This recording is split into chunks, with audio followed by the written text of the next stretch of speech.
Hello everyone, welcome back to another video. In today's video, I'm going to show you how to set weekly weight loss goal in MyFitnessPal. So, MyFitnessPal actually is a good app if you want to arrange your diets and even if you want to lose or gain some weight.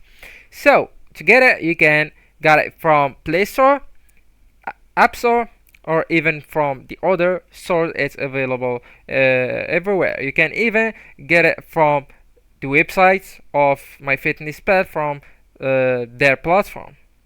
So actually, to set a weekly weight loss goal, you can just tap on your app to launch it, and then you will be on the dashboard. So I want you to go into more, the 3 points right here on the bottom right. So tap on it, and once you tap on it, you will be between some options right here, and which option I want you to go through is goals. So just tap on goals, and right here, as you can see, we have multiple options, but I want to focus on the weekly goal. So you just need to tap on weekly goal, and then a message will be visible to you or will appear to you. It says this will recalculate your calorie and nutrients goals, which will override any custom settings. Would you like to continue?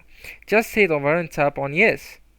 So right here, as you can see, you can even choose the gain weight, or you can stay just on lose weight. So for example, I want to adjust it into lose 1 kilogram per week, for example, and then I will just head over and go into set. So as you can see, it's updated right here from 0.5 kilograms to 1 kilogram. So this is how to set a weekly weight loss goal in MyFitnessPal. Anyways, thank you so much for watching, and goodbye.